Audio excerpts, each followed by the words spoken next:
मित्रांनो, कथेच्या मागील भागात आपण पाहिले की गोमती आई प्रत्येक दुःख सहन करत असताना तिने एकट्याने तिच्या मुलाच्या लग्नाची संपूर्ण जबाबदारी घेतली होती. टेडी बियर कारखान्यात काम करून त्यातून काही पैसे वाचवले आणि काही कर्ज काढून मुलाचे लग्न केले. रुचीला तिची सून बनवून घरी घेऊन आली. पण लग्नाच्या पहिल्याच रात्री कैलासला एक सत्य कळले, ज्यामुळे त्याचं मन हेलावून गेले. रुची बोलू शकत नव्हती. तो शांतपणे खोलीतून बाहेर निघून गेला. आता प्रश्न असा आहे की कैलास हे नाते स्वीकारेल का? गोमती आई कर्ज फेडू शकेल का?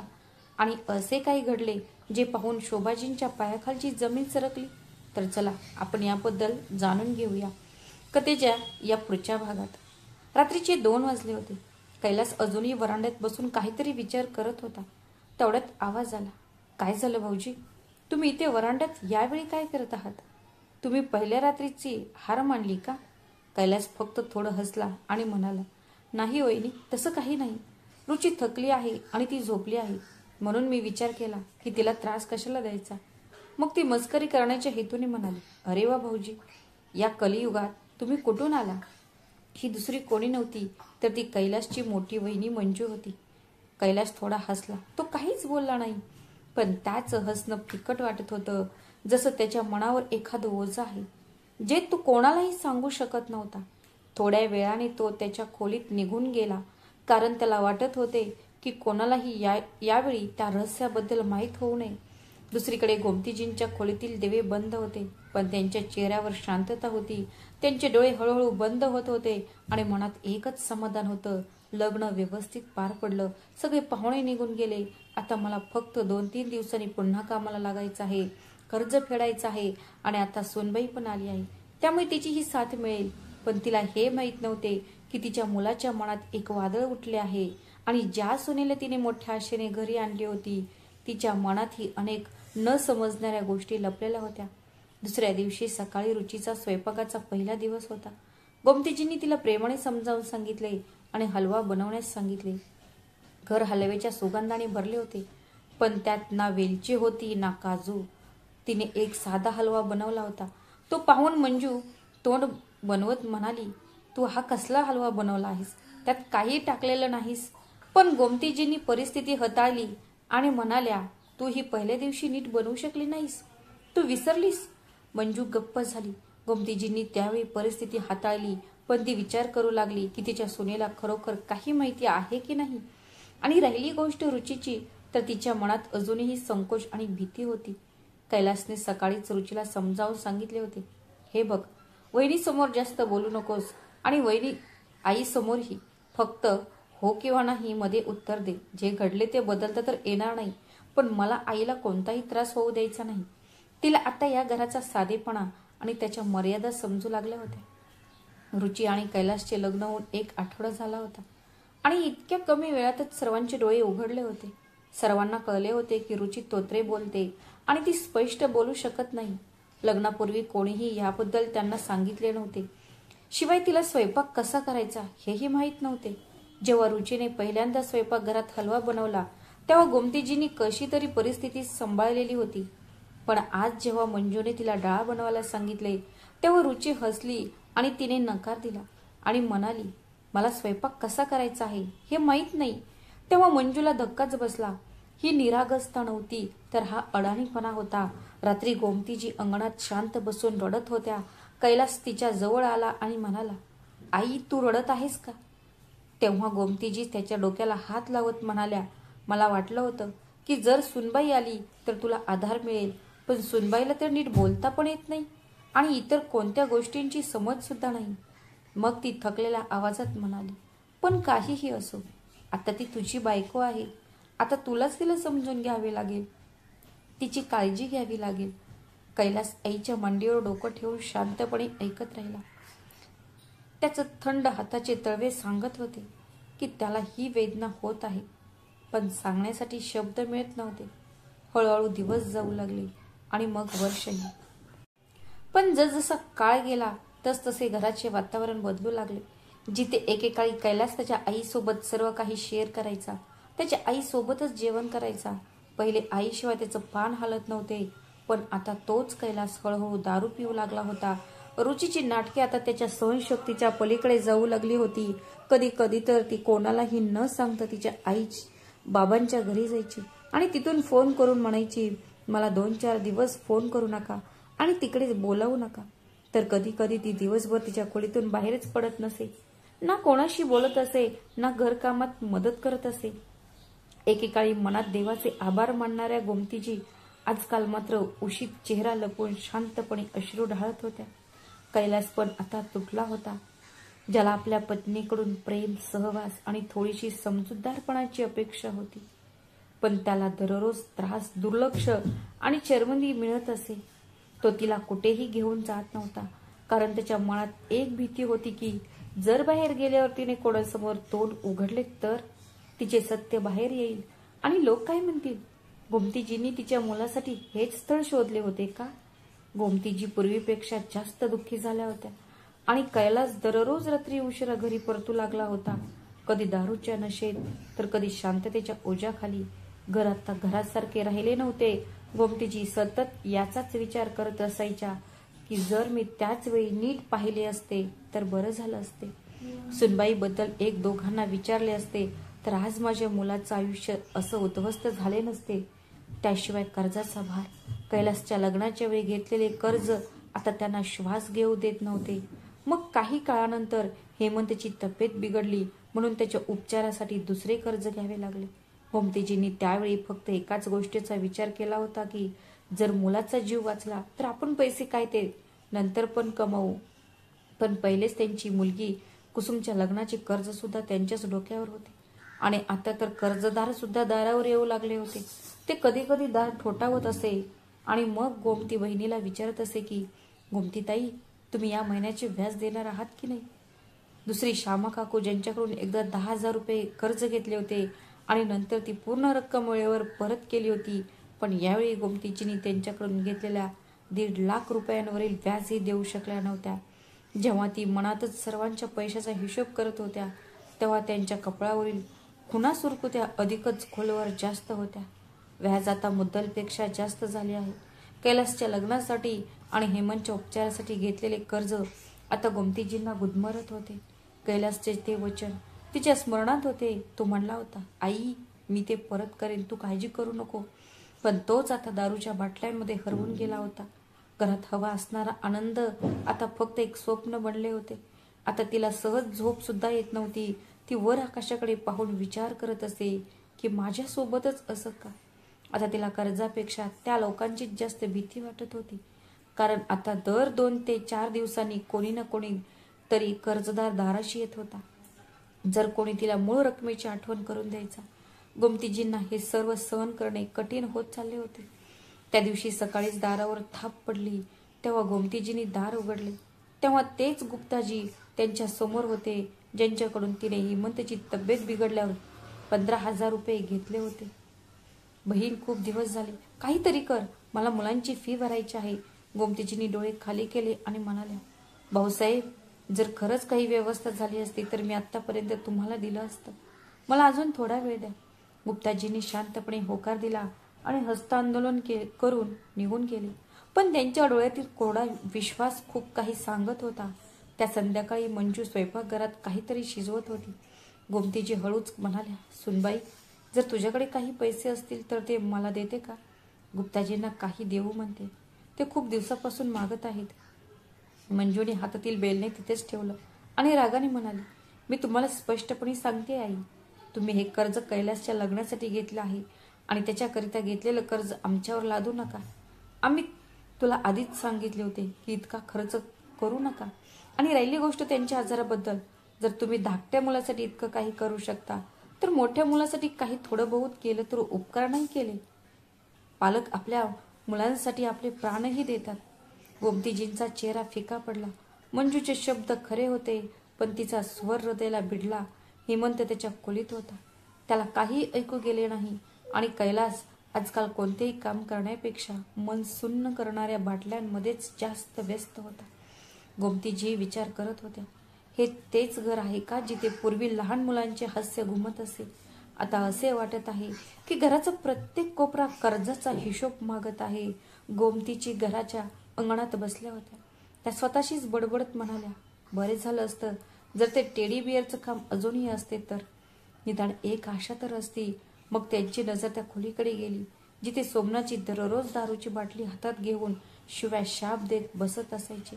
घराच्या भिंतीनं त्या ओरडण्याची सवय झाली होती, पण गोमतीजींचं हृदय अजूनही रोज शांतपणे सर्व काही सहन करत होते.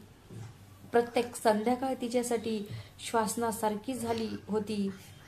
ना बोलायला कोणी होते, ना कोणाचा आधार होता.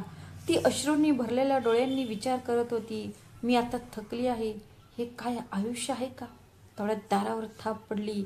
गोमतीजी उठणारच होत्या तेवढ्यात मंजू हातून पटकन बाहेर आली आणि म्हणाली, अरे आई, तुम्ही बसा, मी बघते कोण आहे ते. मंजूला पैशामुळे घरात होणारा तमाशा पाहण्याची खूप सवय होती. तिला वाटले की कोणीतरी उधार दिलेले पैसे घेण्यासाठी पुन्हा आले असेल. पण मंजूने दार उघडताच शेजारची निशा तिच्या समोर उभी होती, तिच्या हातात ओढणीचा कोपरा आणि चेहऱ्यावर हास्य घेऊन. गोमतीजींनी निशाला पाहिले आणि क्षणार्धात त्यांना समजले की ही तीच मुलगी आहे जिच्याशी त्यांनी 2 दिवसांपूर्वी दुसऱ्याच्या घरातील कामाबद्दल बोलल्या होत्या. तिला पाहून गोमतीजी हळूच हसल्या. एक हास्य ज्यात थकवा आणि आराम दोन्ही दिसून येत होते. निशा दारात उभी होती, हातात एक छोटी कापडी पिशवी, आणि तिचा चेहरा नेहमीसारखाच सभ्य होता. गोमतीजींनी तिच्या डोळ्यात पाहताच त्यांना समजले की त्याच कामासाठी आली आहे ज्याबद्दल त्यांनी 2 दिवसांपूर्वी मंदिराबाहेर चर्चा केली होती. काकूजी, निशा हळू आवाजात म्हणाली, तुम्ही मला काम शोधायला सांगितले होते. मला एक नाही तर 2 घरात काम भेटले आहे. एका घरात सकाळी जेवण बनवायचे आणि दुसऱ्या घरात भांडी कपडे धुणे आणि थोडा झाडू पोछा करायचा आहे. जर तुम्ही हो म्हणाल तर मी त्या दोघांसोबत बोलणं पक्क करेन. गोमतीजीने क्षणभर डोळे मिटले, जणू काही त्या देवाचे आभार मानत होत्या. मग धडधडत्या हृदयाने म्हणाले, हो बाळा, मी सगळं करेन. तिच्या आवाजात वेदना होती, पण त्याच वेळी थोडे समाधान होते की कदाचित आत्ता काही दिवस शांततेत जातील. पण मग त्याच वेळी मागून मंजूचा कडू आवाज आला, अच्छा, तर हे दिवस सुद्धा आम्हाला पाहावे लागणार. आता सासूबाई दुसऱ्यांच्या घरी कामाला जाणार का? निशा स्तब्ध झाली आणि एक पाऊल मागे सरकली. गोमतीजींनी मान खाली केली. मग मंजू पुढे आली आणि मोठ्या आवाजात म्हणाली, एका आई, काही गरज नाही दुसऱ्यांच्या घरी काम करण्याची. कोणीही उपाशी मरत नाही या घरात, आणि कोणीही तुम्हाला सांगितलेलं नाही की बाहेर जाऊन पैसे कमवा. आणि कर्जाबद्दल बोलायचे झाले तर तुमच्या लाडक्या मुलाला कैलासला विचारा, तो तुम्हाला पैसे देईल. बाहेर लोक काय म्हणतील? बघा, सुनबाई घरी आरामात बसली आहे आणि सासू दुसऱ्यांच्या घरी भांडे घासत आहे. तेव्हा हे बरे वाटेल का? निशा तिथून शांतपणे निघून लागली, पण गोमतीजींनी लगेच तिला थांबवले. निशा, तू थांब, मी बोलते. मग त्याने मंजूकडे पाहिले. तिच्या डोळ्यात अजूनही तीच शांतता आणि खाली होती, पण तिच्या बोलण्यात एक विराम होता. ती म्हणाली, मंजू, जेव्हा घर चालवणारा तुमच्याकडे पाठ फिरवतो तेव्हा तुम्हाला बाहेर जाऊन काम करावे लागते. आणि जर कोणाला याची लाज वाटत असेल तर ती लाज त्याच्या विचारात आहे, माझ्या कष्टात नाही. असं बोलून गोमतीजींनी निशाकडे पाहिलं आणि हळूच म्हणाल्या, आपण काम कधी सुरू करायचं बाळा? निशाचे डोळे सुद्धा पाणावले होते. ती लगेच म्हणाली, उद्या सकाळपासून काकू. रात्रीचे 8 वाजले होते. गोमतीजी स्वयंपाकघरात शांतपणे जेवण बनवत होत्या. प्लेटमध्ये साधी डाळ, भात आणि बटाट्याची करी होती. पण घरच्या वातावरणात जणू वादळच येणार आहे की काय असे वाटत होते. कारण मंजू दिवसभर तिच्या खोलीत कुरकुर करत होती. हेमंत ऑफिसमधून परत येताच, दार उघडताच आणि त्याची बॅग सोफ्यावर ठेवताच मंजू पटकन त्याच्याकडे सरकली आणि म्हणाली, ऐका, आता तर कमालच झाली आहे या घरात. तुमची आई आता दुसऱ्यांच्या घरी काम करायला जाणार आहे. हेमंतला धक्का बसला आणि म्हणाला, काय काय म्हणतेस? हो, आज मी ते माझ्या डोळ्यांनी पाहिले आणि ऐकलेही. निशा नावाची ती मुलगी काम आहे असे सांगायला आली होती. एका घरात झाडू मारणे, दुसऱ्या घरात भांडी धुणे आणि स्वयंपाक करणे. मग हेमंत रागाने बोलू लागला, आई, काही बोलली का तुला? मला का बोलतील? मंजू म्हणाली, आता तुझी आई घरात काहीही करण्यापूर्वी कोणालाही विचारणं गरजेचं समजत नाही. आणि कैलासला काय फरक पडतो? तो फक्त त्याच्या पत्नीच्या दुःखात बुडाला आहे. हेमंत अजून ऐकू शकला नाही आणि मग तो रागाने पेटून थेट स्वयंपाकघरात गेला, जिथे गोमतीची भाकरी भाजत होत्या. आई, हे सगळं काय चाललंय? बाहेर काम करण्याची काय गरज आहे? आता काय आपल्यावर भीक मागायची वेळ आली आहे का? की आता तू लोकांच्या घरात काम करशील? गोमतीजी गप्प राहिल्या. हेमंत पुन्हा म्हणाला, मी तुला कधीच काही सांगितले नाही, पण आज मला लाज वाटते. आई, मंजू बरोबर बोलत होती. तुम्हाला या घराच्या इज्जतीची काहीच पर्वा नाही. गोमतीजी अजूनही काहीच बोलल्या नाहीत. त्या फक्त भाकरी उलटत राहिल्या. मग काही वेळाने जेव्हा हेमंत असे काहीतरी बोलला की गोमतीजी गप्प राहू शकल्या नाहीत आणि रागाने म्हणाल्या, तुम्ही कधी हा विचार केला आहे का की तुमच्या आईला बाहेर काम करण्याची गरज का पडत आहे? नाही ना. तुम्ही का करणार असा विचार? अरे, जर कोणी घरी पैसे मागण्यासाठी आले तर तुम्ही खोलीत तोंड लपवून बसता. हा विचार करून की आई आता पैसे मागेल म्हणून, आणि गोष्टी करता या घराच्या इज्जतीची. आईचे बोलणे ऐकून हेमंत रागाने पाय आपटत खोलीत गेला. इकडे मागे स्वयंपाकघरात गोमतीजींच्या डोळ्यातील अश्रू भाकरीवर पडत राहिली. दुसरीकडे रुची तिच्या खोलीत होती. तिला बाहेरच्या आवाजाची किंवा कोणाच्याही आवाजाची काळजी नव्हती. तिनं आरशासमोर बसून चेहऱ्यावर फेस पॅक लावला होता. तिचे केस बांधलेले होते आणि ती तिच्या मोबाईलवर व्हिडिओ पाहत होती. कैलास दारात उभा राहून सगळं पाहत होता. त्याच्या डोळ्यात राग आणि असह्यता होती. दुसऱ्या दिवशी सकाळ झाली. सूर्याची किरणे अंगणात पसरत होती. गोमतीजी रोजप्रमाणे शांतपणे उठल्या. स्वयंपाकघरात पाणी ठेवले, पिठाची परत बाहेर काढली. पण आज तिच्या डोळ्यात एक विचित्र थकवा दिसून येत होता, जो मनातून उतरत होता. तिला माहित होतं, आज निशा पुन्हा येईल तिला कामावर घेऊन जाण्यासाठी, आणि तिला जावंच लागेल. जरी तिला तिच्या मुलाकडून आणि सुनेकडून बरे वाईट बोलणे ऐकून घ्यावे लागले तरी. पण आता कर्जाचा हप्ता वेळेवर भरावाच लागेल. घड्याळात 9 वाजताच दादावर थाप पडली. गोमतीजी शांतपणे बॅग उचलून बाहेर पडल्या. मंजूने मागून बॅग पाहिली आणि मोठ्याने ओरडली, अरे आई, तुम्ही अजूनही जात आहात का? काही लाज वाटते की नाही? आज संपूर्ण कॉलनी माझ्यावर हसेल. गोमतीजी क्षणभर थांबल्या. तिने मागे वळून पाहिले. मग ती काहीच बोलली नाही. ती फक्त एक दीर्घ श्वास घेत बाहेर गेली. आणि जेव्हा गोमतीजी दुपारी घामाने भिजलेल्या घरी परतल्या, तिने तिची बॅग खाली ठेवली आणि पाणी पिण्यासाठी स्वयंपाकघरात गेली. तेव्हा मंजूने पुन्हा तिची जीभ चालवायला सुरुवात केली. अरे वा, आलात तुम्ही. मला सांगा आई, आज किती कमाई झाली? गोमतीजी थांबल्या, पण यावेळी मात्र त्यांचे डोळे अश्रूंनी भरले. पण तिने स्वतःवर नियंत्रण ठेवले आणि काहीही न बोलता तिच्या खोलीत गेली. काही महिने गोमतीजी दररोज सकाळी उठायच्या, ती जुनी बॅग घेऊन कामावर जायच्या. त्या रस्त्यावरील आणि परिसरातील 2-3 घरांमध्ये अन्न शिजवायच्या, भांडी स्वच्छ करायच्या, झाडू मारायच्या आणि महिन्याच्या 10 तारखेला घरी परतायचा. तेव्हा त्याच्या हातात त्याचे कष्टाचे पैसे असायचे. पण त्या कमाईत त्यांचा वाटा नगण्य होता. ती जे काही कमावत होत्या त्यातील जास्तीचा वाटा कधी श्यामा काकींना तर कधी गुप्ताजींना जात होता. त्या दोघांचेही कर्ज आता डोक्यावर तलवारीसारखे लटकत होते. व्याजावरील व्याज इतके वाढले होते की ते मूळ रकमेपेक्षा कित्येक पटीने जास्त होते. गोमतीजी जेव्हा जेव्हा खाते हातात घेऊन बसायच्या, तेव्हा त्या स्वतःसाठी 1500 रुपये ठेवत असत, ज्यामध्ये रेशन, औषध आणि इतर छोटे खर्च असायचे, जे त्यांनाच सांभाळावे लागत होते. ती उरलेले पैसे सुरक्षितपणे तिच्या पर्समध्ये ठेवायची आणि ते श्यामा आंटी आणि गुप्ताजींकडे घेऊन जायची. एके दिवशी गुप्ताजींनी पैसे घेतले आणि म्हणाली, ताई, एवढ्या प्रामाणिकपणे तर लोक EMI सुद्धा भरत नाहीत. EMI ही भरत नाहीत. गोमतीजी किंचित हसल्या. त्या म्हणू शकल्या नाहीत की ही प्रामाणिकपणा नाही तर असह्यता आहे, जी एका आईला आपल्या मुलांकडून अपेक्षा करणे सोडून कठोर परिश्रम करण्यास भाग पाडते. गोमतीजींना काम करायला सुरुवात करून 5 महिने झाले होते आणि दरम्यान घरात काही बदल झालेला नव्हता. सोमनाथजी अजूनही तसेच आहेत. दिवसा दुकान असायचे आणि रात्री तेच शिव्या आणि दारूची बाटली. मंजू आता मोठ्याने बोलू लागली होती. कधी कधी हेमंत ही आईपासून तोंड फिरवत असे. रुची अजूनही बहुतेक वेळा तिच्या खोलीतच असायची. तिचे शब्द अजूनही अपूर्ण होते, पण चेहऱ्यावरील मेकअप मात्र पूर्ण असायचा.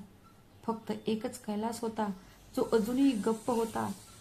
दारू पिऊन आल्यावर तो स्तब्ध पावलांनी घरात येत होता. तेव्हा गोमतीजींचे हृदय ओरडून ओरडून बोलत असे की जर मी त्या दिवशी रुचीला स्वीकारण्याची घाई केली नसती तर आज. पण आता काही बदलता येणार नाही. आता गोमतीजींच्या मनात पश्चातापाची राख होती, जी दररोज तिच्या अश्रूंनी भिजवत असे. आणि मग एके दिवशी गोमतीजींना अचानक खूप ताप आला. शरीर थरथर कापत होतं, जणू काही कपाळाला आग लागली होती. तिच्या मनात एक काळजी होती, जर मी आज कामावर गेली नाही तर ते लोक काय म्हणतील? मी कर्जाचे हप्ते कसे भरणार? पण शरीराने हार म्हणली होती. आधी 1 दिवस, मग दुसरा, मग 5 दिवस गेले, पण गोमतीजींच्या तब्येतीत सुधारणा झाली नाही. परिणाम असा झाला की मालकाने दुसऱ्या महिलेला कामावर ठेवले, कारण गरजेच्या वेळी कोणीही वाट पाहत नाही. आता ती बॅग जी एकेकाळी आशांनी भरलेली होती ती खरोखरच रिकामी झाली होती. गोमतीजींच्या तिच्या खोलीत शांतपणे पडून राहायच्या. कधी ती छताकडे पाहत असे, कधी तिच्या थरथरत्या हातांकडे पाहत असे, ज्याच्या मदतीने त्यांनी त्यांच्या संपूर्ण कुटुंबाचे जीवन व्यवस्थापित करण्याचा प्रयत्न केला होता. गोमतीजी बेडवर पडल्या होत्या. त्यांचे शरीर अजूनही तापाने जळत होते. त्यांचे कपाळ आग ओकत असल्यासारखे वाटत होते. तिचा श्वासही आता थकत चालला होता. जरी तिला झोप आली तरी सुनेचे कुचके बोलणे, तेच ते टोमणे त्या झोपेला फाडून टाकायचे. बाहेर स्वयंपाकघरात मंजू गॅसवर तडका देत मोठ्या आवाजात फोनवर तिच्या आईशी बोलत होती. काय सांगू तुला आई, मी वैतागून गेले आहे. कोणी सांगितलं होतं म्हातारपणी लोकांची घरे झाडायला आणि पुसायला? आता बघ, 2 पैशांसाठी स्वतःचा जीव धोक्यात घातला. अगं, त्यांना फक्त विश्रांतीसाठी निमित्त हवे, बाकी काही नाही. गोमतीजी सगळं ऐकत होत्या. तिचे डोळे अश्रूंनी भरले होते, पण तापाने थरथरणारी तिचे हात अश्रू पुसू शकले नाहीत. आता तिला तिच्या शेजारी असलेल्या पाण्याच्या बाटलीपर्यंत पोहोचणे देखील डोंगर चढण्यासारखे होते. तिने हळूहळू डोळे मिटले, कदाचित असा विचार करत की या वेदना थोड्या काळासाठी कमी होतील, किंवा कदाचित कोणीही आईची इतकी असह्य अवस्था पाहू नये. बाहेर मंजूचा आवाज अजूनही घुमत होता. वीज बिल, रेशन, सगळं काही यांच्या खांद्यावर थोडी आहे, असं म्हणत मंजू फोनवर बोलत तिच्या खोलीत जाते. आत बेडवर गोमतीजींच्या डोळ्यातून अश्रू शांतपणे वाहत होते, पण त्यांचं रडणं अजूनही पूर्वीसारखेच शांत होते, जणू त्यांचे आयुष्य शांतपणे तपत होते. पण कोणाला ते जाणवतही नव्हते. तेच ओरडणे, तेच शिवीगाळ, तेच टोमणे, नेहमीप्रमाणे दुर्लक्ष आता तिच्या कानांना नाही तर तिच्या आत्म्याला जाणवत होते. रात्रीचे 9 वाजले होते. गोमतीजी स्वयंपाकघरातील काम संपवत असताना अचानक दारावर थाप पडली. कोणीतरी जोरात दार ठोठावले. गोमतीजी हळूहळू जाऊन दार उघडले. समोर श्यामाकाकी उभ्या होत्या. त्यांचा चेहरा रागाने लाल झाला होता आणि त्यांच्यासोबत त्यांचा मुलगा जग्गूही होता. काकीने कोणतीही भूमिका न घेता तीक्ष्ण स्वरात म्हणाली, बघ गोमती, आता पुरे झाले. मला माझे पैसे हवे आहेत, आणि हो, ते पण पूर्ण व्याजासह. गोमतीजी संकोचून म्हणाल्या, काकू, मला थोडा वेळ द्या. मी सध्या आर्थिक संकटाचा सामना करत आहे. माझंही काम सुटलंय. मग मध्येच काकूनी तिला अडवून म्हटलं, आता हे वेळेची रट लावणं बंद कर. जर तू मला पैसे दिले नाहीत तर समजून घे, आता मी माझी स्वतःची पद्धत अवलंबेन. दुसरीकडे जग्गू, जो त्यांच्या आईसोबत आला होता आणि तो त्याच्या आईपेक्षाही रागात वाटत होता, तो पुढे आला आणि म्हणाला, जर तुम्ही थेट पैसे दिले नाहीत तर आम्ही काय करू शकतो ते पहा. त्याने आपले शब्द पूर्ण केले नव्हते तेव्हा तोपर्यंत कैलास आतून डगमगत बाहेर आला. दारूच्या नशेत डोलत होता. काय बोलतोयस? कैलास गर्जना करत म्हणाला, तू काय करणार? हे माझं घर आहे. ही माझी आई आहे. जर तू पुन्हा अशी जीभ उचलली तर? असे म्हणत कैलासने जग्गूला जोरात थप्पड मारली. जग्गूही कुठे गप्प बसणार होता. प्रकरण हाणामारीपर्यंत पोहोचले. गोमतीजी ओरडल्या, अरे कोणीतरी या दोघांना थांबवा. पण त्यावेळी हेमंत घरात नव्हता आणि सोमनाथजी दारूच्या नशेत त्यांच्या खोलीत पडले होते, ज्यांना या सगळ्याचा कसलाही फरक पडत नव्हता. परिसरात आवाज ऐकून शेजारी बाहेर आले. काहींनी हस्तक्षेप केला, काहींनी मजा गेली. श्यामाकाकी घाबरून ओरडल्या, गोमती, तू आता बघ तुझे काय हाल करते ते. आता व्याजच काय, तू तुझी इज्जत सुद्धा गमावून बसशील. तेव्हाच मंजू, जी टेरेसवर काहीतरी करत होती, तिला जसे कळाले तसे ती पटकन खाली आली आणि रागात म्हणाली, खूप झालं काकी, अजून एखादा शब्द जरी बोललात ना तर याद राखा. लोकांनी हस्तक्षेप करून त्या दिवशीचे भांडण कसे तरी थांबवले. मंजू तिच्या खोलीत निघून गेली, पण गोमतीजी तिथेच उभ्या राहिल्या, डोळ्यात असणारी शांतता आणि मनात एक तीव्र गतीने वाहणारे वादळ घेऊन. त्या रात्री गोमतीजींच्या आयुष्यातून जणू काही झोपच निघून गेली होती. त्या बेडवर पडल्या होत्या, पण त्यांचे डोळे बंद होत नव्हते. खोलीत थोडासा प्रकाश होता आणि खिडकीतून बाहेरचा अंधार आतमध्ये डोकावत होता, पण त्याच्या मनातला अंधार त्याहूनही जास्त तीव्र होता. श्वास तर चालू होता, पण जणू काही आयुष्य थांबले होते. फक्त एक खोल शांतता, जी तिच्या एकाकीपणात ओरडत होती की मी खरोखरच एकटी आहे का? तिने स्वतःलाच विचारले. आता ना तिचा नवरा सहानुभूतीशील होता, ना तिचा शहाणा मुलगा, ना सुनबाई सोबत होत्या, ना कोणी जीवाभावाचा साथीदार होता. एक काळ असा होता जेव्हा सगळे त्यांचे ऐकायचे, पण आता असे दिसत होते की त्यांच्या भावनाही ऐकायला कोणी उरले नाही. तिचे डोळे उघडे होते, पण ती दुसऱ्याच विचारात बुडालेली होती. आता प्रत्येक रात्र तिच्यासाठी एक शिक्षा बनली होती, ज्यामध्ये झोप नव्हती, फक्त प्रश्न होता, मी इतकी वाईट तर नव्हते, मग माझ्याच आयुष्यात इतकं दुःख का आहे? रात्र अशीच गेली आणि गोमतीची इकडे तिकडे बाजू बदलत राहिल्या, एका उत्तराच्या शोधात, जो कदाचित फक्त शांततेमध्येच उरला होता. सकाळची सुरुवात इतर दिवसांसारखी झाली नाही. गोमतीजी उठल्याबरोबर अंगणातून त्यांना मोठे आवाज ऐकू येत होते. स्वयंपाकघराजवळ उभे राहून मंजू आणि रुची एकमेकांशी भांडत होत्या. रोज मलाच लवकर उठावे लागते, भाज्या पण आणा, भाकरीही बनवा आणि वरून टोमणेही ऐकावे लागतात. रुची तिच्या अडखळत्या आवाजात ओरडली, मग तुला राणी बनायला कोणी सांगितलं आहे? घर कसं चालवायचं ते कळत नाही, पण जीभ मात्र चालते. मग मंजूही चिडली. गोमतीजींनी जसं हे ऐकलं तशा त्या लगेच बाहेर आल्या आणि म्हणाल्या, आता हे भांडण थांबवा. दररोज इतके भांडणे का करता? हे घर आहे, कुस्तीचं रिंगण नाही. पण जणू मंजूला बऱ्याच दिवसांचा राग बाहेर काढायचा होता, त्यामुळे ती मागे वळून तीक्ष्ण स्वरात म्हणाली, असे म्हणू नका आई, कारण या सर्व समस्यांचे मूळ तुम्हीच आहात. जर वेळीच थोडीशी शहाणपण दाखवली असती तर आज आपण कर्जबाजारी झालो नसतो आणि कर्जदार आपल्या घरी आले नसते. तुम्हीच तर अशी तोतरी बोलणारी सून घरी आणली आहे. गोमतीजींना स्तब्ध झाल्यासारखे वाटले. ती काही क्षण गप्प राहिली. मग जेव्हा त्यांना काही बोलण्यासाठी शब्द सापडले नाहीत, तेव्हा तिने तिच्या साडीचा पदर समायोजित केला, हळूहळू बॅग उचलली आणि काहीही न खाता पिता घराबाहेर पडली. कोणीही तिला थांबवण्याचा प्रयत्नही केला नाही. त्यांची पावले मंद होती, पण त्यांच्या मनात एक वादळ चालू होते. डोळ्यातून वाहणारे अश्रू पुसण्यासाठी तिला वेळ नव्हता. रस्त्यावर पाऊल ठेवताच सूर्याची तीक्ष्ण किरणे त्याच्या चेहऱ्यावर पडली, पण त्याहूनही अधिक म्हणजे त्यांच्या हृदयाला टोचणारे ते शब्द अधिक वेदनादायक होते. या परिस्थितीसाठी मी खरोखरच जबाबदार आहे का? तिने स्वतःला विचारलं, पण उत्तर फक्त शांतता होती. घरातील आवाज अजूनही त्यांच्या कानात घुमत होता. दोन्ही सुनेतील ती भांडणे, टोमणे आणि नंतर तो अपमान जो त्यांनी केला होता, जो आता त्यांना असह्य झाला होता.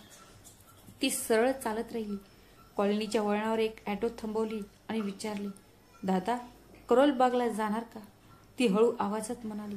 मग ॲटो चालकाने हो म्हणून मान हलवली. मग ती शांतपणे रिक्षात बसली. ॲटोच्या सीटवर बसताच तिला तिच्या पाठीवरील ओझे थोडे कमी झाल्यासारखे वाटले. वेदना कदाचित कमी झाल्या असतील, पण तिच्या हृदयाला जे ओझे होते ते अजून वाढत चालले होते. ते रस्ते, ती वळणे, सर्व काही पाहिलेलं होतं, पण डोळे अजूनही अश्रूंनी भरलेले होते. सुमारे 20 मिनिटांनी ॲटो एका जागी थांबली, ती म्हणजे शोभा दिदीच्या घरासमोर. गोमतीजींनी तिचा पदर सावरला आणि थरथरत्या हाताने दाराची बेल वाजवली. काही क्षणातच दार उघडले आणि दार उघडताच शोभाजी समोर उभ्या होत्या. अरे गोमती, तू यावेळी? सगळं ठीक आहे ना? शोभाजींनी आश्चर्याने विचारले. गोमतीजींचे डोळे अश्रूंनी भरले होते, पण तिने आपला चेहरा नियंत्रित केला आणि म्हणाली, दीदी, तुम्हाला भेटण्याची खूप इच्छा होती म्हणून इतक्या सकाळी आली. शोभाजींना सगळं समजलं. काहीही न बोलता तिने गोमतीजींचा हात धरला आणि तिला आत नेलं. शोभाजींनी गोमतीला सोफ्यावर बसवलं आणि स्वयंपाकघराकडे जाताना म्हणाली, तू बस, मी तुझ्यासाठी चहा बनवते, तुला थंडीही वाटत असेल. त्याच क्षणी तिची सून रमा आतून बाहेर आली, हातात बॅग घेऊन, कदाचित ऑफिसला जाण्याच्या तयारीत असेल. पण जसं तिचं लक्ष गोमतीजींवर पडले तसा तिचा चेहरा उजळून गेला. अरे मावशी, तुम्ही आलात का? रमा लगेच पुढे गेली आणि गोमतीजींचे पाय स्पर्श केले. गोमतीजींनी त्यांच्या डोक्याला हात लावला आणि हसत म्हणाल्या, आनंदी राहा बाळा. मग रमा म्हणाली, तुम्ही आलात हे खूप बरं झालं. आता मी इतक्या लवकर तुम्हाला परत जाऊ देणार नाही. गोमतीजी थोड्या हसत म्हणाले, पण तू तर ऑफिसला जाण्याच्या तयारीत होती. रमाने तिची बॅग टेबलवर ठेवली आणि म्हणाली, मावशी, आज तुमच्यासाठी मी राजा घेते. नाहीतरी इतकी चांगली संधी रोज रोज येत नाही. मग गोमतीजी विचारतात, कुमार कुठे दिसेना? इतक्यात शोभाजींनी 2 कप चहा आणला आणि तिच्या समोर ठेवला आणि म्हणाली, कुमार ऑफिसच्या कामासाठी बाहेर गावी गेला आहे. जेव्हा त्याला कळेल तेव्हा तो खूप ही आनंदी होईल. आणि बघितलंस, तुझ्या आगमनाने घर कसं उजळून निघालं आहे. तेवढ्यात रमाची दोन्ही मुलं आतून धावत आली. गोमती आई आली, गोमती आई आली. नंतर दोघींनीही तिला मिठी मारली. गोमतीजींचे डोळे ओले झाले, पण यावेळी ते अश्रू दुःखाचे नव्हते तर आनंदाचे होते. या माझ्या बाळांनो, माझ्या काळजाचे तुकडे आहात तुम्ही, असे म्हणत तिने दोन्ही मुलांना मिठी मारली. त्या क्षणी जे काही काळासाठी सगळं ठीक करून गेलं होतं, घर हास्याने भरून गेलं. मुलांचं हास्य, रमाची प्रेमळ बोलणे, शोभाजींच्या प्रेमाने बऱ्याच दिवसांनी गोमतीजींना खरोखर घरी आल्यासारखे वाटले. संभाषणादरम्यान जेव्हा काही मनातील गोष्टी बाहेर आल्या, तेव्हा गोमतीजींच्या डोळ्यातून अश्रू वाहू लागले. शोभाजी शांतपणे तिच्याकडे पाहत राहिल्या. मग तिच्या सुनेने पाण्याचा ग्लास आणला आणि हसत म्हणाली, मावशी, आधी हे पाणी घ्या. तुम्ही इथे एकटे नाही आहात. गोमतीजींचे डोळे पाणावले होते. मग शोभाजींनी तिला मिठी मारली आणि म्हणाली, मी तुला आता कुठेही जाऊ देणार नाही. तू फक्त माझ्यासोबत राहा. तुला इथे कोणतीही अडचण येणार नाही. गोमतीजींनी थरथरत्या आवाजात मान हलवली. इतक्या वर्षांनी कोणीतरी तिला इतक्या प्रामाणिकपणे धरले होते. सकाळी जेव्हा गोमतीजी शोभा दिदींच्या घरी पोचल्या, तेव्हा त्यांना वाटलेही नव्हते की संपूर्ण दिवस असाच जाईल. सकाळची कधी संध्याकाळ झाली हे त्यांना स्वतःलाही कळले नाही. शोभाजींशी बोलल्यानंतर तिच्या मनातील ओझे थोडे हलके झाले, पण डोळ्यातील ओलावा अजूनही होता. संध्याकाळी हेमंतचा फोन आला. तो म्हणाला, आई घरी नाहीये. ती तिकडे आली आहे का? शोभाजींनी परिस्थिती हाताळलेली आणि म्हणाल्या, अरे ती कुठेतरी गेली असेल, येईल थोड्या वेळाने. मग थोड्या वेळाने कैलासने फोन केला. त्यानेही तोच प्रश्न विचारला, मावशी, आई तुमच्या घरी आहे का? ती सकाळपासून बाहेर आहे, काही न खाता पिता. ती कुठे गेली असेल? शोभाजी काही बोलण्यापूर्वीच गोमतीजींनी तिचा हात धरून मान हलवली. सांगू नकोस, मला फक्त काही दिवसांसाठी थोडी शांतता हवी आहे. शोभाजी जड अंतकरणाने खोटे बोलल्या, नाही बाळा, गोमती इथे तर नाही आली. कदाचित एखाद्या नातेवाईकाकडे गेली असेल. शोभाजींनी असे बोलताच कैलासने लगेच फोन ठेवला. रात्रीचे ठीक 10 वाजले होते. सर्वांनी नुकतेच जेवण संपवले होते आणि तेवढ्यात दारावरची बेल वाजली. रमाने दार उघडले तेव्हा कैलास तिच्या समोर उभा होता. त्याच्या डोळ्यात काळजी होती, कपाळावर एक सुरकुत्या. आई इथेच आहे ना? त्याने थेट विचारले. मग आत आला. आत बसलेल्या गोमतीजी घाबरल्या. ती काही क्षण गप्प राहिली, पण आई आपल्या मुलापासून किती काळ लपू शकते. हळूहळू ती गॅलरीतून बाहेर आली. ती खोलीत आल्यावर आई आणि मुलाचे डोळे भिडले. कैलासचे डोळे अश्रूंनी भरले आणि तो म्हणाला, आई मला सांग, मी एवढी मोठी चूक केली आहे का, की तू मला न सांगता निघून आलीस? पण गोमतीजी आत्ता शांत होत्या. तेवढ्यात शोभाजी मागून आल्या आणि कडक पण प्रेमळ आवाजात म्हणाल्या, बाळा, रोज रोज दारू पिऊन घरी परतणे हा उपाय आहे का? कैलासने मान खाली घातली. शोभाजी पुन्हा म्हणाल्या, तुझी आई आधीच खूप दुःखी आहे आणि तू तिला आणखी त्रास देत आहेस. एकीकडे कर्जदार दिवस रात्र दारात उभे असतात आणि दुसरीकडे घरात दररोज भांडण. मग ती थोडा वेळ थांबली आणि रागाने म्हणाली, जर तुला तुझं आयुष्य उद्ध्वस्त करायचं असेल तर कर, पण तुझ्या आईचं आयुष्य नरक का बनवत आहेस? का तिला हक्क नाही का 2 वेळेचे जेवण शांततेत मिळावं? तुम्हाला माहित आहे ना की ती या वयात बाहेर कामाला जाते. ते कोणासाठी? फक्त तुमच्या घरासाठी ना? बरोबर बोलते ना?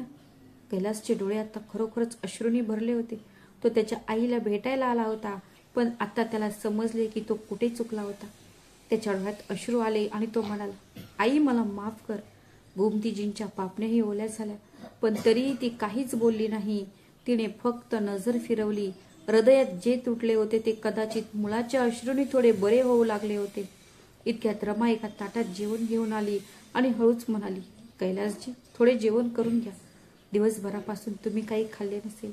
पण कैलासने हात जोडून म्हटले, नाही वहिनी, मन नाही जेवण करायचं. आईला पाहिले मी, त्यामुळे मन भरले माझे. मग आईकडे वळून तो हळू आवाजात म्हणाला, आई तू घरी चल. मी कधीही दारूला हात लावणार नाही. मी तुला वचन देतो. गोमतीजींनी तिच्या डोळ्यात पाहिले. आपल्या आईसाठी त्याच्या हृदयात प्रेमाची लाट उसळताना दिसली.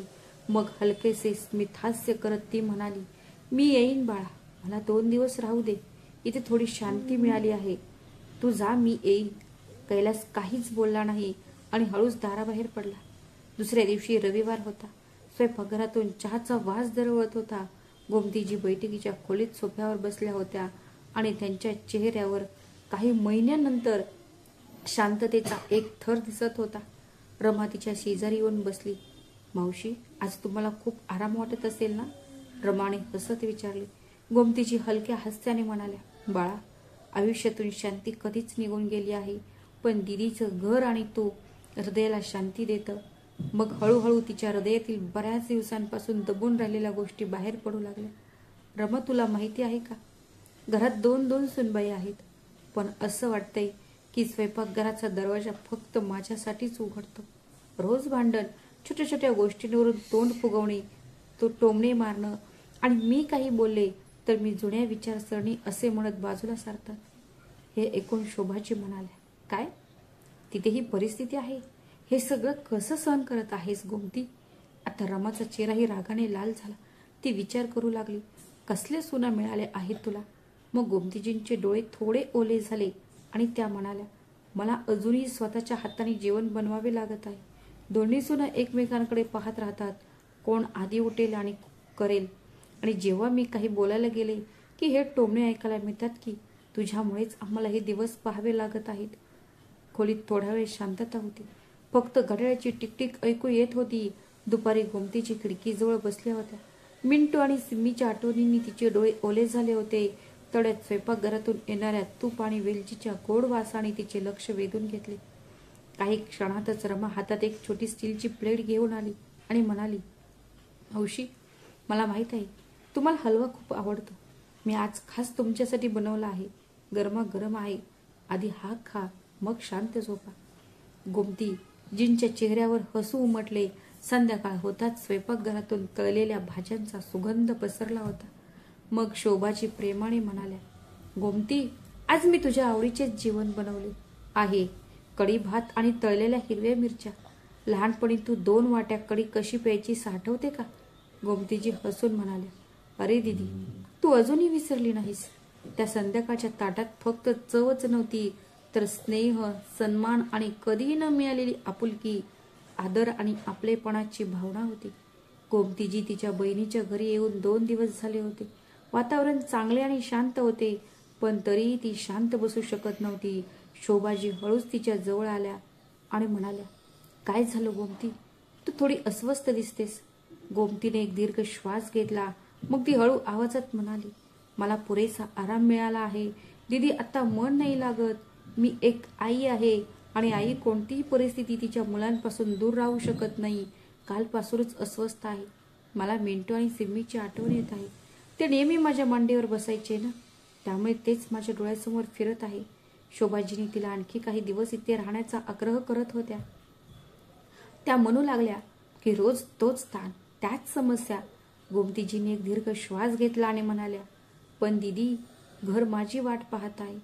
मंजू हेमंतची काळजी घेईल, पण कैलास, त्याची बायकोही अशी आहे की ती स्वतः जेवते आणि त्याला विचारतही नाही. माझा कैलास माझ्याशिवाय अपूर्ण आहे. शोभाजी गप्पा बसल्या. ती काय बोलू शकते? तिला सगळं कळलं होतं. मग थोड्या वेळाने ती म्हणाली, ठीक आहे, तर उद्या मला डॉक्टर वंदनाकडे जायचं आहे. ती तुझ्या घराजवळच आहे. मी स्वतः तुला सोडते, पण अजून 1 दिवस इथं थांब. हे ऐकून गोमतीजींनी हळूच मान हलवली आणि म्हणाली, नाही दीदी, मी आता जास्त काळ राहू शकणार नाही. माझं मन अस्वस्थ आहे, मला जावे लागेल. मग शोभाजी काहीच बोलली नाही, फक्त एक दीर्घ श्वास घेतला आणि तिच्या बहिणीला रिक्षात सोडायला गेली. मग गोमतीजी रिक्षात बसताच शोभाजींनी तिच्या बहिणीचा पदर नीट केला आणि म्हणाली, हे बघ, आता जास्त विचार करू नकोस, आणि जर अजून काही असेल तर मला लगेच फोन कर. गोमतीजी हसल्या, पण त्या हास्यामुळे आत खोलवर दडलेले दुःख लपले गेले होते. रिक्षा चालू लागली. शोभाजी बराच वेळ रिक्षाकडे पाहत राहिल्या. संध्याकाळचे 7 वाजले होते. गोमतीजी त्यांच्या बहिणीच्या घरातून निघत असताना एकच विचार करत होती की उद्या 10 तारीख आहे आणि उद्या काकू येतील. काय होईल? जर शोभा दीदीकडे असती तर तिलाच मागितले असते. गोमतीजींचे मन आतून खूप जड झाले होते आणि जशी ती घरी पोहोचली आणि पाहिले की मंजू दारात उभी राहून कोणाशी तरी बोलत होती. गोमतीजींना पाहून मंजू विषारी स्वरात म्हणाली, काय आई, मन भरले वाटतं तिथे, जे एवढ्या लवकर परत आलात. मला तर वाटलं होतं की शोभा मावशी कायमस्वरूपीच तुम्हाला तिथे ठेवून घेतील. गोमतीजी तिच्या बोलण्याकडे दुर्लक्ष करून शांतपणे घरात गेला. तिचा नातू तिथे खेळत होता. गोमतीजी त्यांचा नातू मिंटूला पाहताच आपल्या मिठीत घेतले आणि त्याचं हृदय आनंदाने भरून गेले. ती त्या बाळाचे प्रेमाने चुंबन घेतले. तेवढ्यात छोटी सिमी धावत आली आणि प्रेमाने म्हणाली, आजी कुठे गेली होतीस तू? मला तुझ्याशिवाय झोप येत नाही. गोमतीजीने दोन्ही मुलांना मिठी मारली. तिच्या डोळ्यातून अश्रू वाहत होते. ती मुलांच्या डोक्यावर अशी हात फिरवू लागली की जणू काही तो तिच्या आयुष्यातील शेवटचा आशेचा क्षण आहे. काही वेळ मुलांसोबत घालवल्यानंतर ती स्वयंपाकघराकडे निघाली. आत पोहोचताच स्वयंपाकघराची अवस्था पाहून तिचे हृदय पिळवटून गेले. डोळ्यात राग आणि असह्यतेचे मिश्रण तळत होते. सिंक भांड्यांनी भरलेला होता. गॅसच्या चुलीवर तेलाचा जाड थर बसला होता आणि जमिनीवर पीठ आणि भाज्यांचे तुकडे पसरले होते. दुर्गंधी इतकी तीव्र होती की श्वास घेणेही कठीण झाले होते. ती मनात विचार करू लागली, हे तेच घर आहे का जे मी वर्षानुवर्ष माझ्या हाताने जपले होते? हे तेच स्वयंपाकघर आहे का जिथून दररोज सुगंध येत असे? मग ती मोठ्या आवाजात ओरडली, रुची, अरे रुची.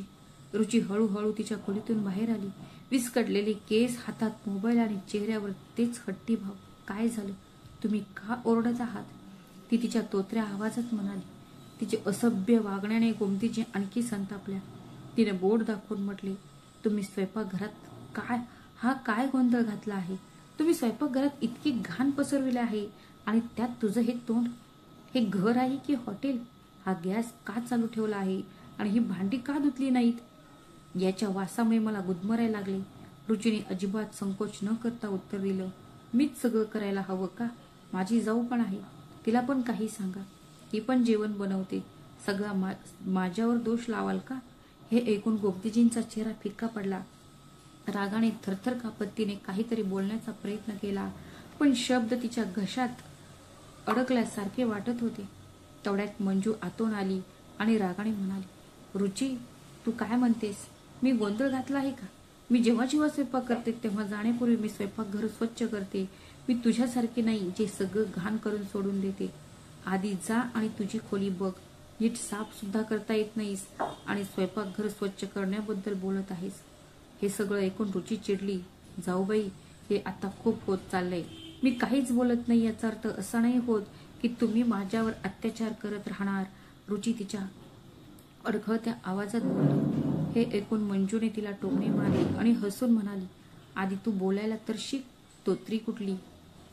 हे ऐकून गोमतीजींचा धीर सुटला. त्यांचा चेहरा रागाने लाल झाला. तिने दोघांकडे पाहिले आणि कडक आवाजात म्हणाली, पुरे झाले तुम्ही दोघी. आता एकही शब्दही बोलू नका. जा आपापल्या खोल्यांमध्ये. मी एकटीच सगळं करेन. पण आता मला तुमची रोजची भांडणे सहन होत नाही. मी ते सहन करणार नाही.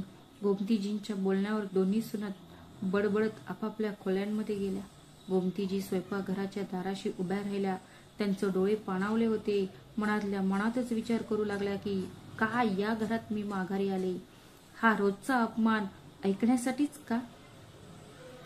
त्या निघून जाताच गोमतीजीने एक दीर्घ श्वास घेतला आणि साडीचा पदर कमरेला बांधून ती स्वयंपाकघर स्वच्छ करू लागली. सगळं व्यवस्थित करायला त्यांना पूर्ण 1 तास लागला. थकव्यामुळे शरीर हार मानत होतं. आता 8:30 वाजले होते. स्वयंपाकघर स्वच्छ झालं होतं, पण जेवणाचा कोणताही आता पत्ता नव्हता. मंजू आणि रुची अजूनही त्यांच्या खोलीत आरामात बसल्या होत्या. सोमनाथजी थोड्याच वेळात घरी परततील आणि जर जेवण तयार नसेल तर ते पुन्हा घरात गोंधळ घालतील. गोमतीजींना वाटले आता काहीतरी करायला हवे. तिने फ्रीज उघडला आणि त्यात त्यांना कालचं चिकन ठेवलेलं दिसलं. तिने ते चांगले गरम केले. गॅसवर तवा ठेवला. मग तिने पिठात थोडे पाणी घालून ते मळायला सुरुवात केली. हळूहळू तिने 4-5 चपात्या लाटल्या. 2 तिच्या नवऱ्यासाठी आणि 2 स्वतःसाठी. तेवढ्यात सिम्मी आणि मिंटू मागून धावत आले. आजी, मला भूक लागली आहे. गोमतीजी थकल्या असूनही हसत म्हणाल्या, तुम्ही दोघे बसा, मी लवकरच तुमच्यासाठी साखरेचे पराठे बनवते. मुले तिथे बसून आनंदाने टाळ्या वाजवत होती. गोमतीजींनी पटकन पराठे तयार केले आणि मोठ्या प्रेमाने त्यांच्या हाताने त्यांना खायला घालू लागल्या. सिम्मीने नुकताच पहिला पराठा तोंडात टाकला होता. तेवढ्यात मागून मंजू आली. तिने दोन्ही मुलांना झटक्याने उठवले आणि सिम्मीकडे पाहत म्हणाली, तुला बघेल तेव्हा नुसती भूक लागते. चला उठा इथून. सिमी घाबरली आणि पराठा तिथेच सोडून उठली. गोमतीजी थरथरत्या आवाजात म्हणाल्या, सुनबाई, निदान या मुलांना त्यांचे जेवण तरी खाऊ द्या. मंजू रागाने बोलली आणि म्हणाली, तुम्हीच तर यांना बिघडवले आहे. प्रत्येक गोष्टीत यांचा हा आला हा करत असता. आता बस झाला आई. गोमतीजी काहीतरी बोलू इच्छित होती. सुनबाई, हे पराठे. मंजूने रागाने त्यांच्याकडे पाहिलं आणि म्हणाली, तुम्हीच खा किंवा कचऱ्यात फेकून द्या, मला काय फरक पडतो. तिच्या असभ्य स्वरावर गोमतीजींचे डोळे अश्रूंनी भरले. त्यांनी प्लेटकडे पाहिले. मुले उपाशीच निघून गेली हा विचार करून त्यांचं मन आणखी जड झाले. तेवढ्या दाराच्या चौकटीतून धडधडणाऱ्या पावलांचा आवाज येऊ लागला. सोमनाथजी नेहमीप्रमाणे दारू पिऊन होते. आत येताच ते मोठ्याने ओरडले, तू आली का? कुठे पळून गेली होतीस आणि आता का परत आली आहेस? स्वतःच्या इज्जतीचा कचरा करायला? गोमतीजी एकही शब्द बोलल्या नाहीत. तिने शांतपणे ताटात जेवण वाढले, जणू ती रोजचीच सवय आहे. सोमनाथजी शिव्या देत राहिले, बोलत राहिले आणि ताट फेकत राहिले. आणि इकडे गोमतीजी स्वयंपाकघराच्या कोपऱ्यात उभ्या राहून तिच्या ओल्या पदराने शांतपणे तिचे अश्रू पुसत राहिल्या. रात्र गडद होत चालली होती. घरात सर्वांचे आवाज येत होते, पण गोमतीजींचा आत एक खोल विचित्र शांतता पसरली होती. आता रात्रीचे ठीक 12 वाजले होते. घरात शांतता होती. फक्त भिंतीवरील घड्याळ टिक टिक करत होते. गोमतीजींनी नुकतेच त्यांचे काम संपवले होते, पण अजूनही त्यांनी जेवण केले नव्हते. तिने विचार केला की जेव्हा माझा मुलगा येईल तेव्हा मी त्याच्यासोबत जेवेन. पण जेव्हा कैलास दारातून आत आला, त्याची लटपटणारी चाल, लाल डोळे आणि त्याच्या तोंडातून येणारा दारूचा वास सगळं काही सांगत होते. ती लगेच पुढे सरकली आणि तिच्या पडणाऱ्या मुलाला धरले. तू तर म्हणत होतास की सगळं सोडून देईन. तिचा आवाज थरथरत होता. आईच्या मांडीवर डोके ठेवताच कैलास ढसाढसा रडू लागला. आई, तू आली आहे ना, आता सगळं ठीक होईल. मी सगळं सोडून देईन आई, मी वचन देतो. मग तो थोडा वेळ थांबला आणि म्हणाला, आई, मी पैशांचीही व्यवस्था केली आहे, आता काळजी करण्याची गरज नाही. पण गोमतीजी फक्त त्याच्या डोळ्यात पाहत राहिली. तिच्या चेहऱ्यावर ना कसला भाव होता, ना कसली आशा, ना विश्वास. कारण तिला माहीत होते नशेत बोललेल्या गोष्टींना काही अर्थ नाही आणि खोट्या आश्वासनांनी विश्वासाची जमीन सुद्धा उद्ध्वस्त केली होती. ती उठली, शांतपणे स्वयंपाकघरात गेली आणि तिच्या ताटात 2 रोट्या आणि काही भाज्या आणल्या. कैलास तिथेच जमिनीवर बसून राहिला आणि आई शांतपणे एका कोपऱ्यात बसून अश्रू ढाळून जेवणाचा घास गिळायचा प्रयत्न करू लागली. घरात रात्र अजून गडद होत चालली होती, पण गोमतीजींच्या हृदयातील अंधार त्या रात्रीपेक्षाही जास्त गडद होता. सकाळी बरोबर 7 वाजले होते. नेहमीप्रमाणे गोमतीजी लवकर उठल्या होत्या आणि स्वयंपाकघरात शांतपणे काम करू लागल्या. तिने तिच्या नवऱ्यासाठी नाश्ता बनवला. नाश्ता करून ते दुकानात गेल्यावर तिने घर स्वच्छ करायला सुरुवात केली. बस, एका थकलेल्या आईच्या दिवसाची सुरुवात होती ती. मनात काही अपेक्षा आणि सोबत मनातल्या ओझ्यासह. दुसरीकडे शोभाजी सकाळी डॉक्टर वंदनाच्या क्लिनिकमध्ये पोहोचल्या, पण डॉक्टर अजून आले नव्हते.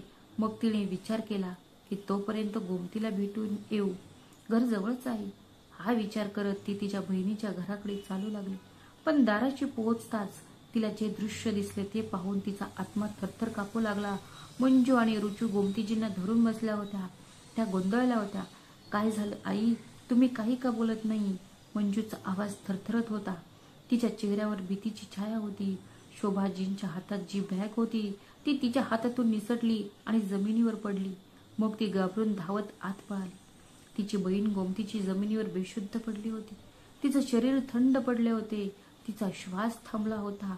शोभाजी ओरडल्या, डॉक्टरांना बोलवा पटकन. आणि मग तिने थरथरत्या हाताने जवळची चादर उचलली आणि तिच्या बहिणीच्या शांत शरीरावर पांघरून घालू लागली. तिच्या डोळ्यातून अश्रू वाहत होते आणि तिचे ओठ फक्त एवढंच बोलत होते की, गोमती, तू का बोलत नाहीस?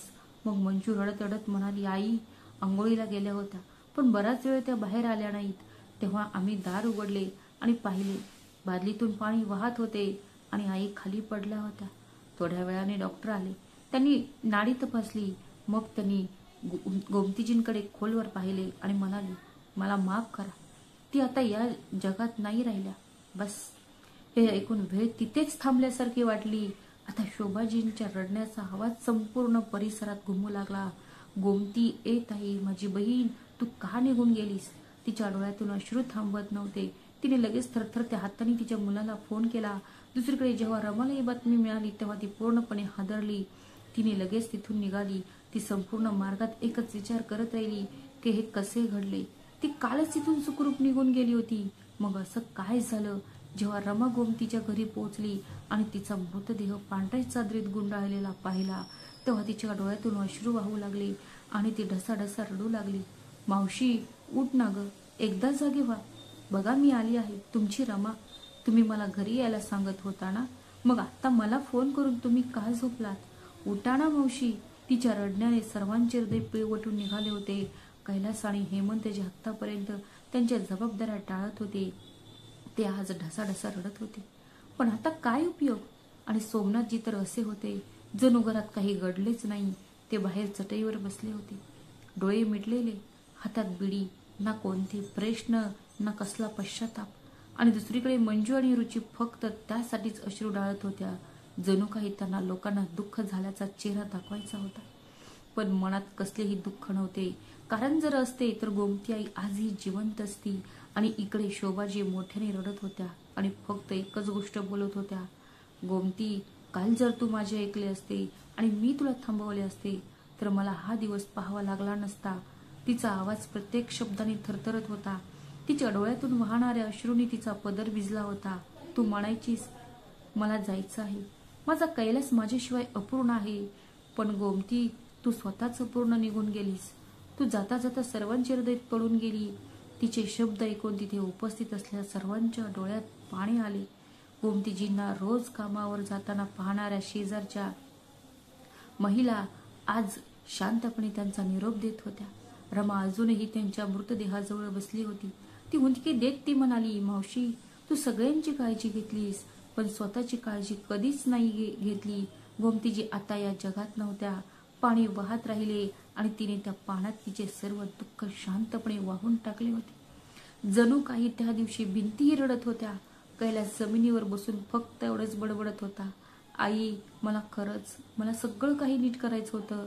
तू अजून काही थोडा वेळ थांबू शकली असती आई, पण वेळ आता थांबली नाही. ती गोमतीजींना तिच्या प्रवाहात घेऊन निघून गेली. मित्रांनो, त्या घरात आई जिवंत होती तोपर्यंत कुटुंबात परिस्थिती कशी असो सर्वजण एकमेकांशी बांधलेले होते. भांडणे होत असत पण एकत्र राहण्यासाठी आधारही होता. पण आता आईच्या निधनानंतर लगेचच सगळं काही तुटून पडलं. हेमंत आता तो त्याची पत्नी मंजू सोबत घराच्या एका कोपऱ्यातील खोलीत राहायला गेला आहे आणि तिथून एक वेगळा दरवाजा बनवला.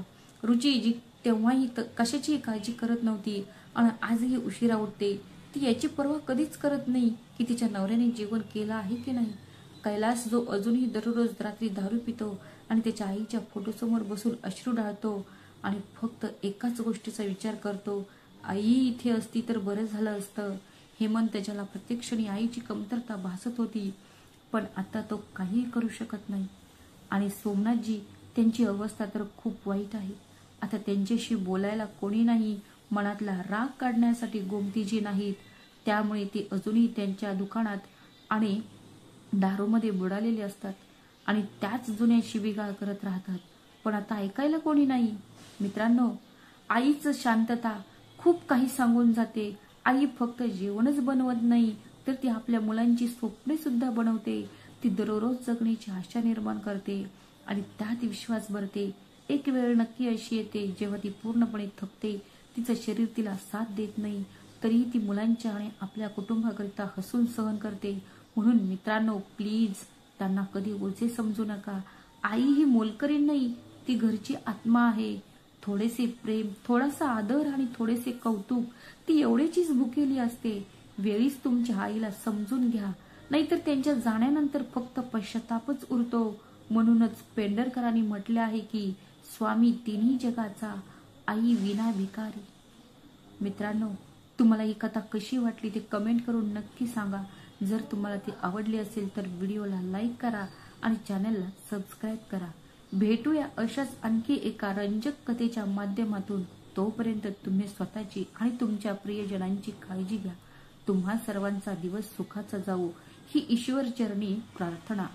श्री स्वामी समर्थ. धन्यवाद.